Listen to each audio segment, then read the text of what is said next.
Hey everyone! Hi, how are you? Are you guys staying warm? Well, guess what? In Texas, we are covered with snow, and it never snows in Texas. So, that means Texas is closed for the next couple days. That means all businesses are closed for the next couple days. Meaning, my parents will be home, and there's going to be a lot of background noise. A lot. I'm pretty sure you guys can hear it now. But my mom doesn't understand the concept of me making videos. She thinks that there's no point of me making them because no one really watches it.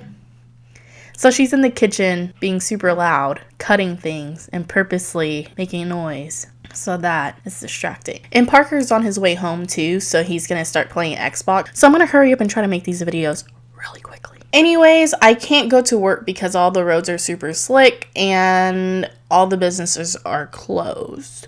So I guess I'm going to spend the next couple of days just making videos. So I have enough footage to keep uploading throughout the month. No, the month is almost over. It's February. Yeah. Wow. Oh my gosh. Yeah. February is the shortest month of the year. If you didn't know that. I think I'm wrong. No, I might be right. Anyways, so today I wanted to take another twist on getting comfy with Cathy. And today we're going to talk about the San Antonio Railroad tracks. Well, if you guys never knew about the San Antonio Railroad tracks, it's a long story, but it's a good story. And I'll give you guys more details at the end about the story. So I hope you guys get ready because we're about to get comfy with Cathy. All right, so the San Antonio Railroad tracks, it's a very known ghost story or a haunted area. They say if you park on top of these railroad tracks and if you put baby powder on the back of your car, there's going to be handprints that appear on the back of your car pushing it down the side of the railroad tracks. Apparently in late 1930s to early 1940s, there was a bus full of children that were just on their way home from a field trip. And apparently that day when they were coming home from the field trip, it was super raining, so it was like hard to see in the rain because it was just so much rain. It was just downfall of rain. And the person that was driving the bus, apparently there were some issues that were going on with the warning signs of the railroad tracks. You know how usually it's like, oh, train is approaching, and then they bring down the big old blockers. Oh man, I gotta retake my driver's test. Anyways, so apparently they were driving in the rain like this.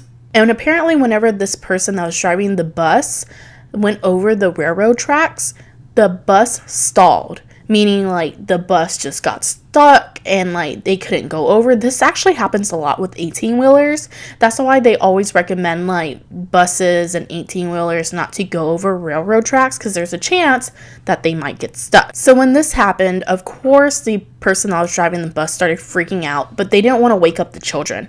So they just kept revving their car, trying to get over the railroad tracks as much as they can, and they just couldn't. And then that's when they noticed that there was a train coming on the other side. Person that was driving the bus just kept trying, but they were unsuccessful. It was a fatal accident. All the children died in the bus, including the bus driver. They all passed. So years later, people went to go and visited the fatal accident site, and they were just like, okay, I don't think that railroad tracks no longer works. I think they actually took it out of the system, so it no longer runs.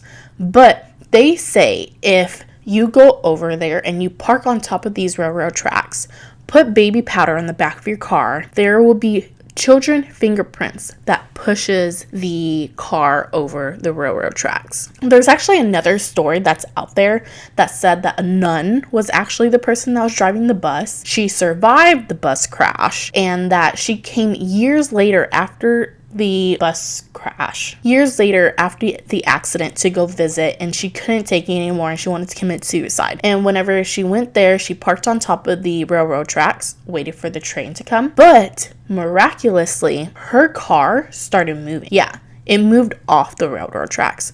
So whenever she got out of the car, she was just like, oh my gosh, thank you. You gave me a purpose in life. So she was looking for the person to say thank you. You know, she thought that it was just a good Samaritan. And she comes out and she was looking around and she was like, no one's here. Who pushed my car? Then she went to the back of her car and saw that there were little children handprints on the back of her car.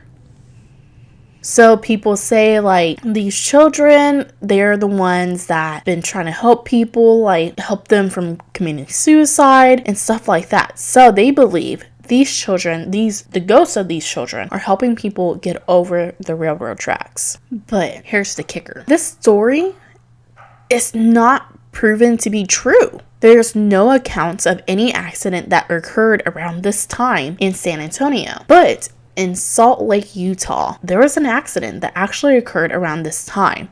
And people believe that this story is what inspired the hauntings or the story behind the San Antonio railroad tracks in Salt Lake City, Utah.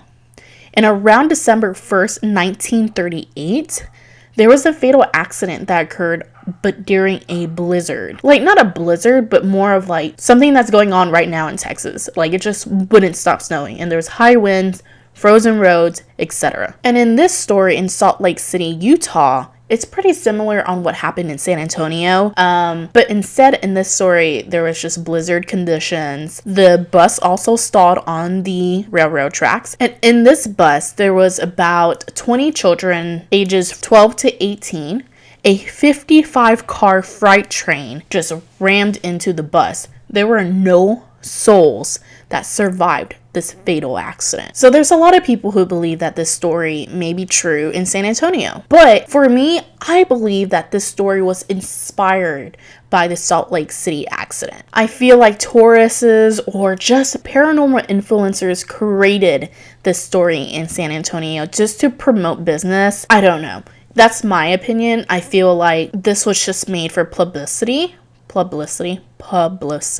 But if you guys ever want to go check it out in San Antonio, go to the Shane Railroad Tracks. And that is where you're going to find like all these, teddy bears and memoriams for these children, and try it out yourself. I mean, there are rumors that you may be cursed after trying it out, so it's up to you if you want to get cursed.